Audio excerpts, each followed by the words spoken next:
ataupun yang disabilitas. Makanya tadi saya suka banget kuota eksklusif itu penting. Jadi memang dimanapun dalam konteks lapangan pekerjaan mungkin ya, atau nanti dalam konteks proyek mungkin ya, apapun harus ada kuota eksklusif untuk pengusaha disabilitas dalam konteks investasi ya. Jadi itu saya setuju sekali. Yang kedua tadi Mas Edi Utomo Putro betul, izin khusus. Jadi memang menurut saya kan ada keterbatasan mungkin bagi yang saya mohon maaf saya juga nggak ahli dalam bidangnya, mungkin yang tidak bisa melihat atau mungkin tidak bisa mendengar atau dan lain-lainnya. Nah kita harus ada satu produk izin yang khusus yang memang bisa dalam bentuk produknya. Jadi apakah dia mohon maaf ya misalnya dalam bentuk yang apa huruf braille misalnya gitu ya, atau juga dalam konteks substansinya. Jadi kemudahan. Jadi katakanlah kalau orang biasa ngajuin izin syaratnya 5, kalau teman-teman yang disabilitas syaratnya cuma 2 misalnya gitu. Izinnya udah keluar misalnya gitu ya. Itu penting. Jadi keren untuk 2 teman-teman yang tadi yang biru. Nah, yang kuning ini saya masih lihat-lihat nih makanya coba ntar nih yang kuning. Ntar ya. Karena yang kuning agak mirip-mirip nih. Nah, saya mungkin pilih yang nggak terlalu sama lah dibanding yang lain ya. Kalau yang saya baca doang nih. Itu ada Mbak Nakia Bella Tahir ya, kalau nggak salah ya. Itu, iya itu betul. Ini sih, ini mungkin S2 atau S3 kali ya. Atau S1 saya hebat lah. Jadi transparansi, kebijakan, safeguard, anti-dumping, countervailing measures, dan lain-lain setuju eh, bahwa memang beberapa praktik dumping, kalau teman-teman yang belum tahu dumping itu adalah biasanya negara-negara berkembang yang mau maju lah ya, saya nggak perlu sebut negara ini. Dia biasanya barang di luar negerinya lebih murah dibandingkan barang di dalam negerinya. Dan itu terjadi di utamanya ini soalnya bukan barang jadi teman-teman semua.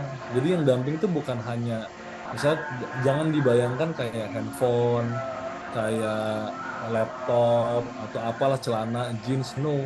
Dia kadang-kadang tuh produk dumpingnya itu bahkan sampai ke eh, barang-barang raw materials.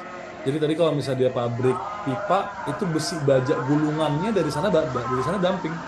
Jadi ketika pabrik kita beli besi, makanya kadang misalnya katakanlah mohon maaf ya, Krakatau Steel kita bersaing sama yang lain suka berat karena suka ada yang dumping barangnya. Jadi pada pabrikan-pabrikan itu lebih mending daripada gue beli barangnya Krakatau Steel, gue beli barang dari negara lain. Dalam hal ini misalnya Tiongkok nih, misalnya saya pernah ketemu case Tiongkok. Jadi karena barang dari sana lebih murah, itu terjadi. Makanya tadi yang soal TikTok Shop dan lain itu ya kayak gitu-gitulah modelnya itu terjadi secara real. Itu satu ya. Terus yang kedua, eh,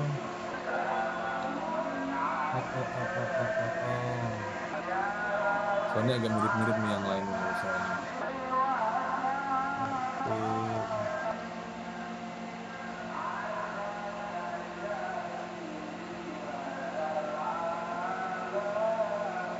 Oke, saya mungkin pilih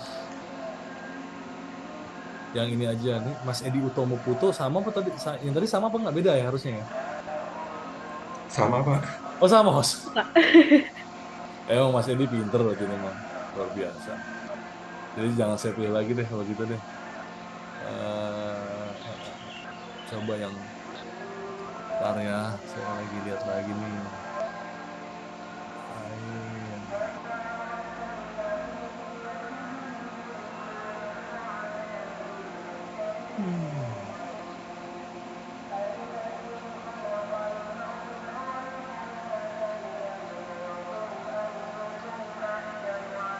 Atau mungkin aku move ya Pak ke Jamboard lainnya mungkin. Boleh dong, iya dong. Oke Pak. Nah ini breakout room 4 nih Pak tadi. Oke.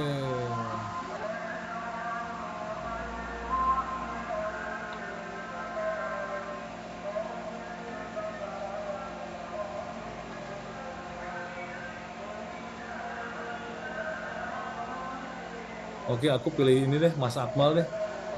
Cukup tajam soalnya nih.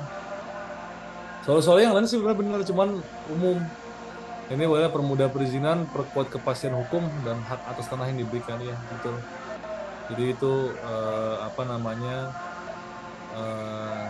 kenapa juga saya pilih ini, karena kemarin itu saya baru banget mengawal salah satu investor dari luar negeri yang dia mau di Indonesia dan dia mau pindah dari Vietnam ke Indonesia. Dia buka perusahaan luar negeri, terus dia tadinya ada pabrik di Vietnam, dia mau pindahkan ke Indonesia. Salah satu yang dibahas, karena kan mereka itu teman-teman semuanya, pabrik-pabrik ini ketika berinvestasi itu nggak bicara, bahkan nggak bicara 5 sampai 15 tahun, dia tuh bicara 50 tahun, 80 tahun. Jadi 2 generasi mereka bicara. Jadi ketika mereka bilang bahwa ini berapa tahun saya bisa dapat tanah di sini, jaminannya apa, bisa diperpanjang apa enggak, apa ya tadi kan misalnya nasionalisasi atau apa, rakyat lah apa segala macam, masalah itu kerusuhan ya, misalnya kerusuhan lah segala macam, apa jaminan yang bisa pemerintah bisa berikan agar investasinya itu aman di sini kan, kira-kira gitu ya. Nah itu real sekali terjadi di nggak, saya yakin nggak hanya Indonesia tapi di semua pihak. Nah kenapa teman-teman semua di Vietnam itu menjadi pilihan yang menarik bagi mereka? Nah ini makanya tadi saya bilang ini agak kebalik gitu. Jadi ketika negara itu menjadi satu diktator tapi dalam konteks yang positif secara ekonomi lah ya. Nah orang tuh tertarik ke Vietnam karena pasti karena mereka negaranya negara komunis. Jadi ketika mohon maaf ketika misalnya pemerintah pusatnya ngomong A itu sampai bawah semuanya A semua. Karena mereka secara sistem pemerintahannya komunis maupun ekonomi terbuka. Jadi mereka suka tuh yang pasti-pasti gitu. Mereka merasa ya uang ini nggak mengenal ideologi gitu. Mau ini negara mau komunis kayak mau apa kayak selama menguntungkan bagi mereka, ya mereka masuk ke situ. Buktinya itu, buktinya Cina, buktinya Vietnam. Itu negara-negara komunis tapi pabrik masuk ke sana semua karena dianggap terjamin tuh hak atas tanahnya segala macam. Karena di sana kebanyakan tanahnya tanah negara. Gitu loh. Beda sama kita ketika dia berinvestasi harus buka lahan, bayar ganti untung segala macam. Nah, itu case yang terjadi di yang saya temukan ya. Dibandingkan suka dibandingkan kita dengan beberapa negara lain. Kenyataan nih, ini saya bicara praktik dan pengalaman nggak bicara teori. Itu dua, jadi 4 itu mungkin. Makasih. Oke, terima kasih ya Pak. Nah, teman-teman tadi yang terpilih jangan lupa ya untuk take notes. Kita jadi banyak tahu ya info-info orang dalam dari Pak Dana. Nah, mungkin kita cukupkan dari sesi workshop.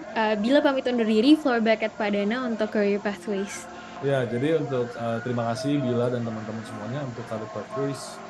Oh ya, ini jadi memang nggak hanya di Kementerian Investasi BKPM teman-teman semuanya, tapi memang dalam konteks strategic investment itu kita bicara itu yang kalau teman-teman kan sekarang lagi rame venture capital ya. Di atas venture capital ada private equity. Itu mereka adalah lembaga-lembaga atau perusahaan-perusahaan pengelola uang. Tapi memang mereka itu mengelola uangnya tidak harus di pasar modal. Tapi mereka beli-beli perusahaan, mereka nyuntik-nyuntik ya. Misalnya kan teman-teman tahu misalnya apa, Mandiri Capital, NBI Venture, Alpha JWC, North Star Venture dulu yang nyuntik pertamanya Gojek, segala macam. Itu mereka gitu ya. Nah, teman-teman semua itu istri saya kebetulan juga dulu juga kerjanya di dunia investasi. Nah, kerjanya mereka ada beberapa menangani portfolionya. Jadi mereka ketika bekerja di situ kan pasti nih ketika katakanlah Bila selaku di venture capitalnya menanamkan uangnya di 5 perusahaan. Nah, Bila punya anak buah yang coba dong tolong lu pantau 5 perusahaan itu kerjanya seperti apa sih? Kira-kira gitu ya. Apa hambatannya sih? Akhirnya apa? Akhirnya mereka semua harus mengerti banyak bidang ya, terutama soal regulasi, soal tadi misalnya soal IRR, soal jaringan, soal sales. Jadi kadang-kadang kala ketika teman-teman bekerja di private equity atau private venture capital, it's not only about the money, tapi teman-teman bicara ya itu lebih luas lagi. Teman-teman bicara soal apa namanya? Teman-teman bicara soal regulasi, teman-teman bicara soal tren ekonomi ke depan, teman-teman bicara soal banyak hal lah. Jadi itu salah dua kita kalau bicara soal strategic investment dan sangat-sangat menarik. Kenapa? Saya kasih bocoran lagi. Jadi kemudian saya juga dekat lah sama teman-teman divisi.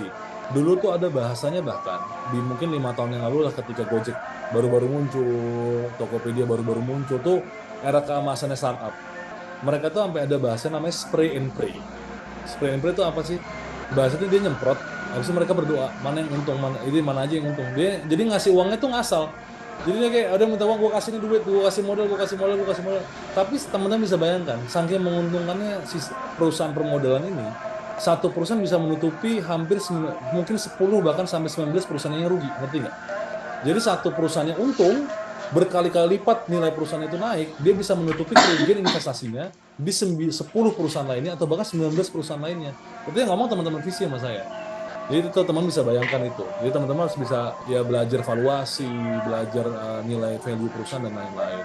Habis itu pasti yang lebih konvensional ada investment bank, ada investment firm, itu kayak JP Morgan, segala macam. Itu teman-teman juga banyak tadi bicara soal regulasi, keuangan semua. Habis itu ada konsultan investasi, teman-teman semua itu biasanya juga ada. Jadi saya sering ketemu juga teman-teman yang misalnya katakanlah perusahaan asing nih, nah dia tuh udah hire konsultan di Indonesia. Nah sebenarnya jadi konsultan inilah yang buat semua planningnya. Oh lu masuknya ke daerah A, kenapa? Karena UMR-nya lebih rendah. Oh kenapa? Karena regulasi lokalnya mendukung. Oh kenapa? Karena dekat sama marketnya atau dekat sama raw materialnya. Oh lu masuknya apa namanya banyak lah banyak ya. Nah, jadi konsultan investasi juga ada. Project planning consultant juga ada. Itu mirip-mirip lah sama konsultan investasi. Sama terakhir saya ketemu malah banyak anak-anak hukum.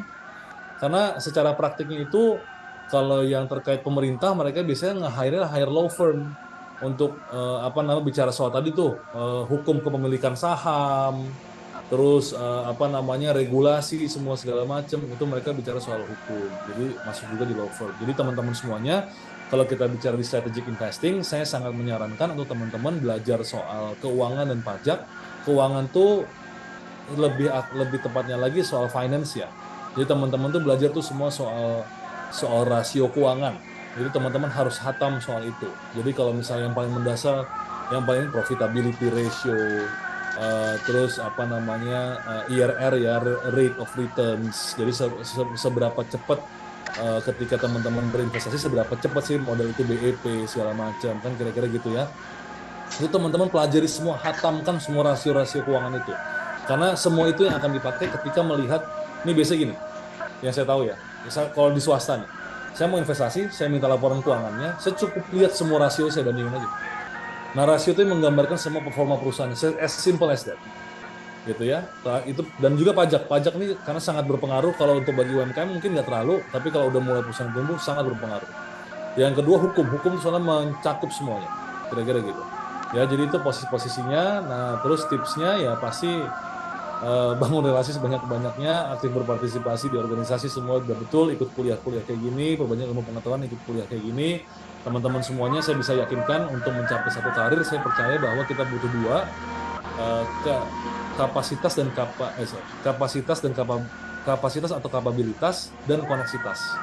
Koneksitas itu kita bicara mungkin 1-2 hari. Kadang-kadang misalnya katakanlah, ini mohon maaf ya, saya ada satu staff saya yang saya baru hire, namanya Lucia, itu saya ketemu 2 kali karena gini nih bilang. Jadi 2 kali Lucia kuliah di China waktu itu, 2 kali jadi moderator saya, kebetulan jadi bersentuhan lah kira-kira gitu. Dan saya kebetulan lagi butuh tim kira-kira gitu. Nah, habis itu saya tawarkan juga ke dia dan cocok, akhirnya dikerja sama kita di BKPM. Itu jadi koneksitas itu apa namanya masalah sebentar. Nah, tapi yang paling penting apa teman-teman semua bangun kapabilitas inilah yang bertahun-tahun. Jadi tadi saya gambarkan kesempatan itu kan, ketika misalnya si Lucia juga kapasitasnya nggak masuk, nggak bakal saya pilih juga.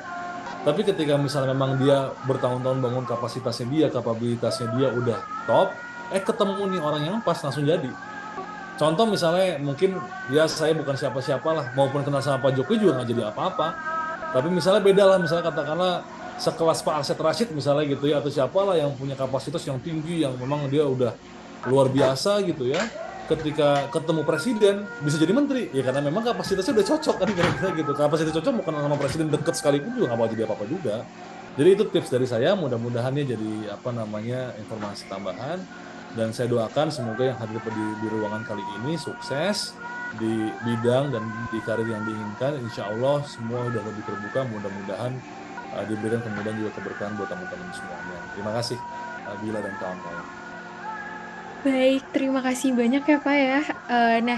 Aku izin kembali lagi bersama Bila. Aku izin jelasin perihal mini assignment atau PR kecil nih untuk teman-teman sekalian.